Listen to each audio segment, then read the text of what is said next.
Trump a bouleversé des décennies de politique étrangère des États-Unis. Lors d'une conférence de presse tendue, il a fait une annonce qui pourrait transformer le Moyen-Orient à jamais. Concernant Gaza, nous ferons le nécessaire. Si nécessaire, nous le ferons. Mais qu'est-ce que cela signifie même ? Trump est-il sérieux ? Et les troupes américaines pourraient-elles vraiment être déployées à Gaza ? Les réponses sont encore plus choquantes qu'on ne l'imagine.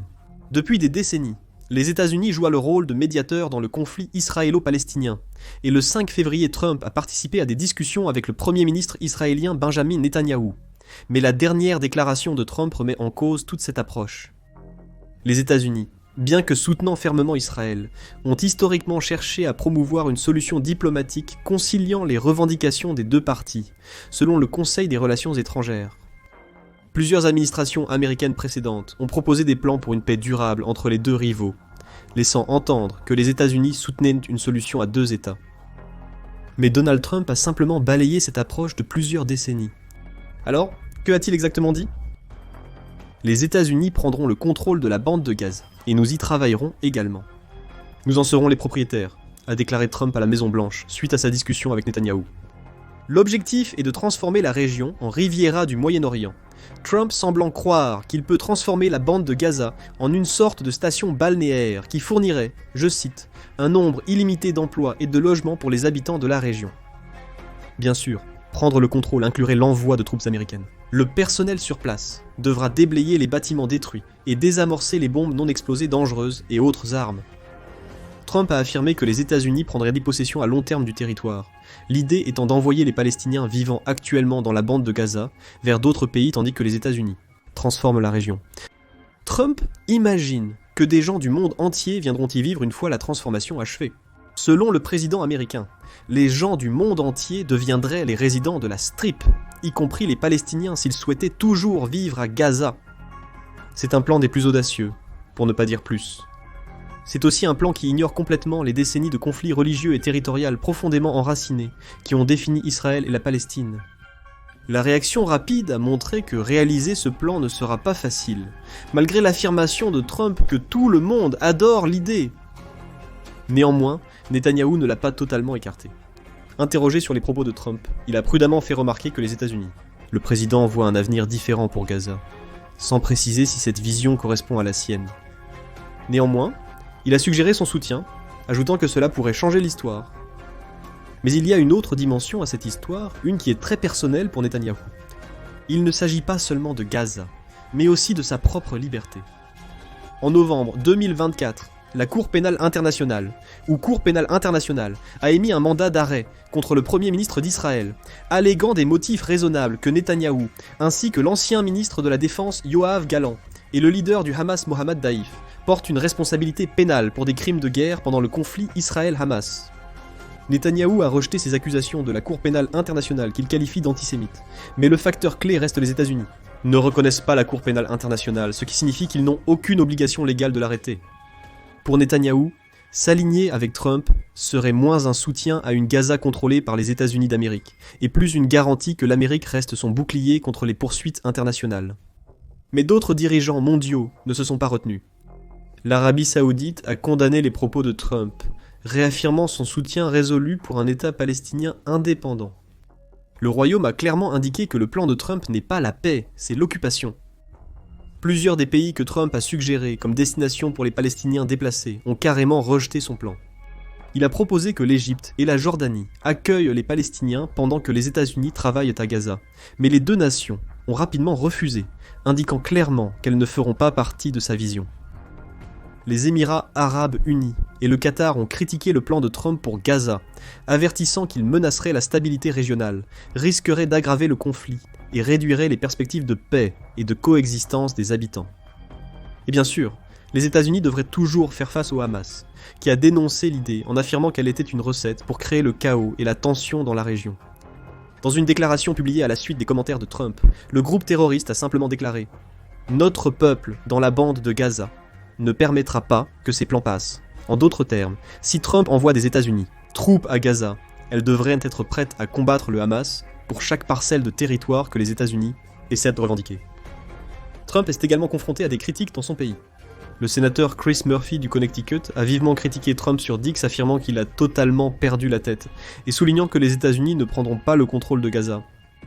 Murphy, démocrate, est politiquement opposé au républicain Trump, ce qui explique son opposition à la plupart des projets de ce dernier. Cependant, ces commentaires pourraient signaler un choc bipartisan plus large à l'idée que les États-Unis abandonnent des décennies de politique étrangère pour Gaza. Malgré l'opposition écrasante, nous devons envisager la réalité suivante. Que se passerait-il si Trump envoyait réellement des troupes américaines à Gaza ? C'est une réelle possibilité. Après tout, les mesures prises par Trump ont ouvert la voie à une implication militaire. Cela inclut un décret exécutif du 4 février qui retire le soutien des États-Unis à l'UNRWA, l'agence des Nations Unies responsable de l'aide aux réfugiés palestiniens. Israël avait critiqué l'existence de l'UNRWA par le passé, et l'a totalement interdite le 30 janvier, affirmant qu'elle a des liens avec des organisations terroristes comme le Hamas. Le retrait des États-Unis de l'UNRWA signifie que Trump ne croit pas en la mission de l'agence, qui a fourni un soulagement aux Palestiniens depuis la fondation d'Israël en 1948. Cela suggère aussi qu'il partage la vision israélienne selon laquelle l'UNRWA a des liens problématiques et devrait être démantelée. Les affirmations et les décrets de Trump ont déjà des effets concrets et pourraient semer le chaos dans le cessez-le-feu qui existe actuellement entre Israël et le Hamas. Une trêve temporaire a été signée à la mi-janvier et dure jusqu'au 1er mars. Cela a déjà permis la libération d'environ 2000 prisonniers palestiniens d'Israël, en échange de 33 captifs israéliens. Selon le Hamas, les négociations pour une deuxième phase de ce cessez-le-feu sont déjà en cours, cette phase pouvant potentiellement voir le retrait complet de toutes les troupes israéliennes de Gaza. Les remarques de Trump risquent de compromettre toute cette seconde étape.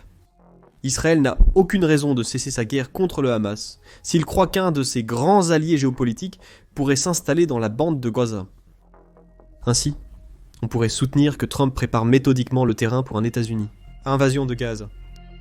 Ces décrets ont rompu les États-Unis, liens avec les agences de l'Organisation des Nations Unies, qui protègent les Palestiniens, et parce que les États-Unis ne reconnaît pas la Cour pénale internationale, Trump ne fait face à aucun obstacle juridique pour travailler avec Netanyahou sur une prise de contrôle de Gaza. Tout semble se mettre en place pour que Trump déploie des troupes américaines dans la région. Mais si cela se produit, à quoi ressemblerait la bataille ? Tout d'abord, soyons clairs, ce ne serait pas un combat équitable. Ce serait une annihilation. L'armée américaine est une superpuissance mondiale, alors que le Hamas utilise des armes limitées et des tactiques de guérilla. Global Firepower, qui classe les 145 premières nations militaires du monde sur la base de plus de 60 critères, place les États-Unis comme l'armée la plus puissante du monde, avec 1,3 million de personnel actifs et environ 800 000 en réserve. Son arsenal comprend plus de 13 000 avions, 4 640 chars, près de 400 000 véhicules militaires et une marine de 440 navires, le tout soutenu par un budget annuel de défense de 850 milliards. Le Hamas est minuscule en comparaison. Le directeur du renseignement national des États-Unis estime qu'avant son attaque sur Israël le 7 octobre 2023, le Hamas comptait entre 20 000 et 25 000 combattants, un nombre qui a depuis diminué. Même à pleine capacité, le Hamas avait moins de 2% de l'armée active des États-Unis. En termes d'armement, l'écart est tout aussi sévère. Le Hamas compte principalement sur des roquettes et des mortiers improvisés, avec des capacités anti-chars et anti-aériennes limitées. Les armes légères ne sont pas un problème pour le Hamas, car il dispose d'un surplus de roquettes anti-chars, 7 et de fusils automatiques, Norinco type 56-1. Mais le surplus est un terme relatif. Cela représente plus que les quelques 20 000 nécessaires pour armer le Hamas en entier, ce qui reste infime comparé au niveau d'équipement américain. Ajoutez la marine américaine, contre laquelle le Hamas n'a aucune défense, et une force aérienne américaine avec des jets de combat pouvant facilement éviter les manpads primitifs du Hamas. Toute guerre entre les États-Unis et le Hamas serait un écrasement en faveur des Américains. C'est en supposant qu'un combat serait nécessaire. Après plus d'un an de combat avec Israël, l'armée du Hamas s'est considérablement affaiblie. Israël prétend avoir déjà tué 17 000 combattants du Hamas, ce qui réduirait le groupe à entre 3 000 et 8 000, si les chiffres du Direction nationale du renseignement sont exacts. Selon Armed Conflict Location et Event Data, le conflit armé et les données d'événements, les rapports détaillés indiquent environ 8 500 morts parmi les militants, contredisant les chiffres d'Israël. Dans tous les cas, les troupes américaines entrant dans la bande de Gaza auraient affaire à un Hamas très affaibli. ce qui signifie moins de chances de contact et moins d'instances des tactiques de guérilla du Hamas affectant les troupes américaines. Bonne nouvelle pour Trump et son plan. Israël prétend également avoir établi le contrôle dans 4 des 5 gouvernorats de la bande de Gaza, depuis octobre 2023. Encore une fois, Akled remet en question cette affirmation, disant que le Hamas a montré une capacité à se regrouper, et combat toujours activement dans plusieurs de ces endroits. Mais cela ne change pas le fait qu'Israël a établi des bases et des centres de commandement dans toute la bande de Gaza, que les troupes américaines pourraient utiliser pour mener efficacement des opérations de nettoyage dans la région. On pense aussi que les États-Unis ont au moins une base en Israël, ce qui implique que des troupes américaines sont déjà présentes et pourraient être utilisées par Trump pour contrôler Gaza. De plus, les commentaires de Netanyahou indiquant que l'idée de Trump pourrait être bénéfique pour la région suggèrent probablement qu'il coopérerait avec les États-Unis et leur permettrait d'utiliser les bases de son propre pays. Cela offre de nombreuses zones de déploiement pour les assauts américains. Les États-Unis pourraient envisager d'envoyer leurs marines à travers la Méditerranée pour encercler la bande de Gaza, limitant les possibilités d'évasion des militants du Hamas dans la région. Ajoutez à tout cela les 45 400 soldats américains stationnés dans les pays voisins, y compris la Syrie, l'Irak, le Koweït, le Qatar et la Jordanie, et les États-Unis disposent déjà d'une force qui est plus de 2 fois plus grande que le Hamas prêt à partir. Les tactiques de guérilla resteraient un problème pour les troupes américaines.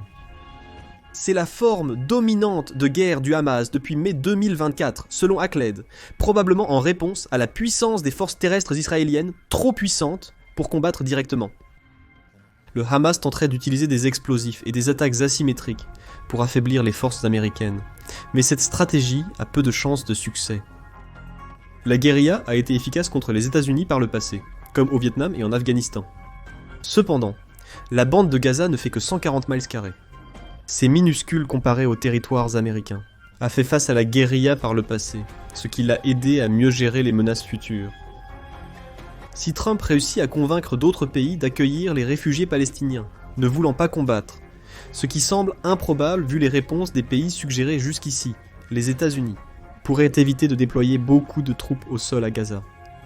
Il pourrait travailler avec Israël pour effectuer des frappes aériennes contre une bande de Gaza évacuée, détruisant ce qui reste du territoire et forçant le Hamas à partir dans le processus. Aussi dévastateur que cela serait pour la région, c'est une approche qui semble bien s'aligner avec les affirmations de Trump selon lesquelles il veut transformer la bande de Gaza en Riviera du Moyen-Orient.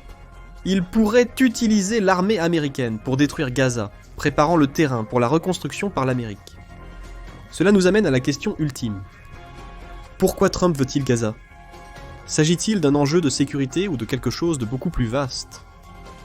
La réponse en surface est que Trump pourrait presque voir ses plans pour Gaza comme étant quelque peu similaires à l'un des accords immobiliers pour lesquels il est devenu célèbre. Des indices le montrent, dans ses commentaires sur la Riviera et ses affirmations que les États-Unis raseront les bâtiments à Gaza, pour créer un développement économique offrant aux habitants logement et emploi. Le gendre de Trump, Jared Kushner, a également fait référence à Gaza, ayant une propriété en bord de mer très précieuse. Kushner, gendre de Trump, a tenu ses propos en mars 2024 près d'un an, avant que Trump ne suggère que les États-Unis prennent le contrôle de Gaza.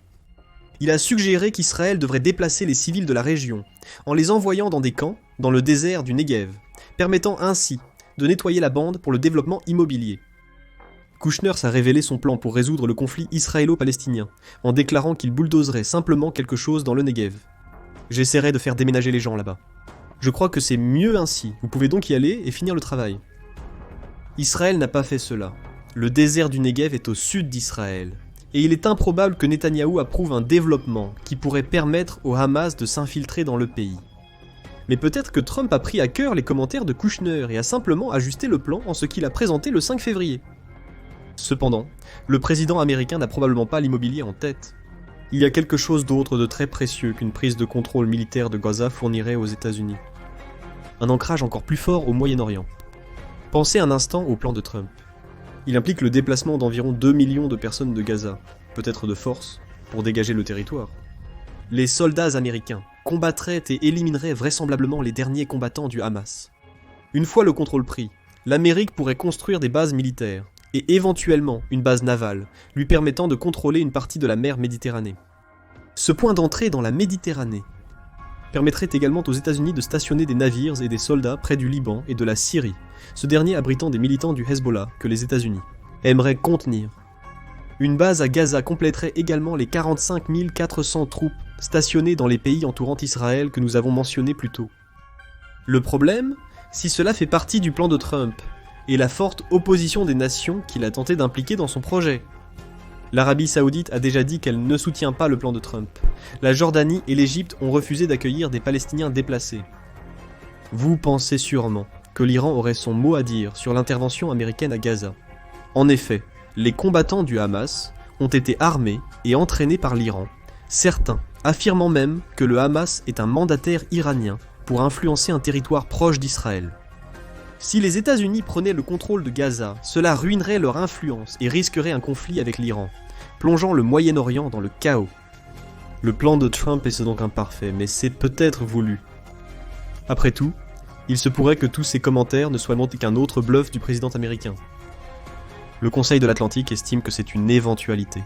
Écrivant pour la publication, Jonathan Lemire dit « Trump a été connu pour prendre d'abord une position extravagante, puis passer à une position plus modérée. Parfois il y a une méthode dans sa folie, et d'autres fois juste de la folie. » Les dirigeants mondiaux du Danemark au Panama en passant par le Moyen-Orient ont passé les 2 dernières semaines à essayer de discerner la différence. Peut-être que Lemire a un point. Après tout, Trump a généralement adopté une position anti-américaine, approche d'intervention dans le passé. Bien que cette approche ait été teintée des affirmations de Trump sur les États-Unis, finance la défense d'autres pays, comme nous le voyons avec les affirmations qu'il fait à propos de l'OTAN, et plus récemment du Canada, prendre le contrôle de Gaza serait différent car les États-Unis paieraient leurs frais et revendiqueraient un territoire. Cependant, il peut y avoir une méthode dans la folie, comme Lemire le prétend. Mark Dubowitz a soutenu ce point de vue dans un post sur Dix. Le président directeur général de la Fondation pour la défense des démocraties a écrit « Il me semble que Trump a peut-être lancé cette idée pour augmenter les enjeux, après que les pays arabes ont refusé d'accueillir les Palestiniens. Maintenant, il augmente la pression. Si vous ne les prenez pas, nous les enlèverons nous-mêmes et prendrons le contrôle de Gaza. » Classique Trump. Aller à l'extrême, faisant ce qui semblait autrefois scandaleux, soudainement ressembler à un terrain d'entente raisonnable. Trump n'a peut-être aucune intention d'envoyer des soldats américains à Gaza. Tout cela pourrait être un stratagème, une ruse, un tour qu'il utilise pour amener les pays qui ont rechigné à son idée d'envoyer des Palestiniens vivre sur leur territoire, à se soumettre à lui parce qu'ils craignent le chaos que la prise de contrôle de Gaza par les États-Unis pourrait créer au Moyen-Orient. Et si le tour fonctionne, Trump obtiendrait toujours ce qu'il veut. Les Palestiniens quittent Gaza et les États-Unis, probablement avec Israël, reconstruiraient le territoire. Quoi qu'il en soit, une chose est claire, Trump a choqué le monde avec ses affirmations sur Gaza. Mais vous a-t-il choqué? Que pensez-vous de la possibilité d'une intervention américaine à Gaza, qui conduirait à une prise de contrôle du territoire? Trump est-il sérieux ou essaie-t-il de bluffer pour obtenir ce qu'il et Israël veulent? Faites-le nous savoir, dans les commentaires, et merci d'avoir regardé cette vidéo.